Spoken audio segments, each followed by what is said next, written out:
Vata būtent ir skirta žmonėm, kurie turi tam tikrų alergijų. Gamindami vatą mes nenaudojame jokių kenksmingų medžiagų, tokių kaip formaldehidai, nededame jokių fenolių, mūsų vata yra nedažyta. Į aplinką iš vatos neįsiskiria jokių kenksmingų medžiagų. Ir tam įrodantys sertifikatai, tai Eurofins Gold, kuris būtent pažymi, kad iš vatos neįsiskiria jokios kenksmingos medžiagos. Kitas labai svarbus yra sertifikatas Declare, tai jis būtent pažymi, kad vatos sudėtyje nėra jokių kenksmingų medžiagų. Gamindami mineralinę vatą, jos plaušas yra kelis kartus ilgesnis, jeigu palyginti su kitomis technologijomis, tai tokia vata bus ne tik tai pasižymės geresnėmis mechaninėmis savybėmis, kai reikės jas sprausti į konstrukciją, kai atsiras lenkimo momentas, tai patys kraštai ir netrupės, ir nelūžinės, bet ir pats dulkėtumas yra gerokai mažesnis. Ir kaip ir matote, aš čiupinėju tiesiog su pirštais, be pirštinių, tai irgi vata pati neduria ir nekanda.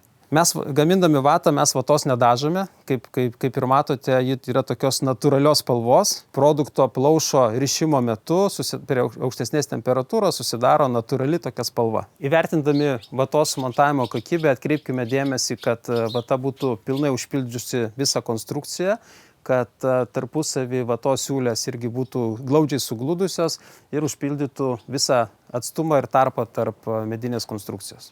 Neturi būti jokių plyšių, jokių tarpų. Jeigu taip atsitiko, tai galima panaudoti kažkokius tai vatos mažos likučius arba geriausia tiesiog įdėti kitą vatos lapą. Čia labai gerai viskas padaryti. Super. Tai jeigu turime 2 vatos sluoksnius montuojamus, tai kaip matome čia iš pradžių sumontuotas vienas vatos sluoksnis, siūlės suglaustos tarpusavyje, tai sekantis vatos sluoksnis turi uždengti pirmo sluoksnio siūles.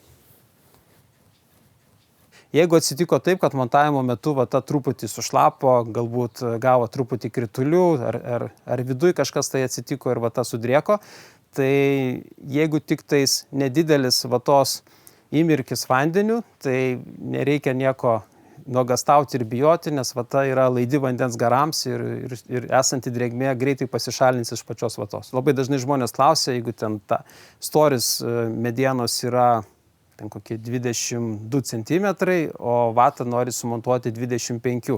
Tai yra truputį rizikinga, nes per didelis storis pačios vatos gali truputį per daug spausti išorinės įvairias medžiagas. Tai kaip pavyzdys ir difuzinė plėvelė per daug gaubti į išorę, taip pat ir garo plėvelė taip pat gali irgi gaubti į vidų. Rekomenduočiau, kad mineralinės vatos storis turėtų būti toks pat kaip ir pačios konstrukcijos storis.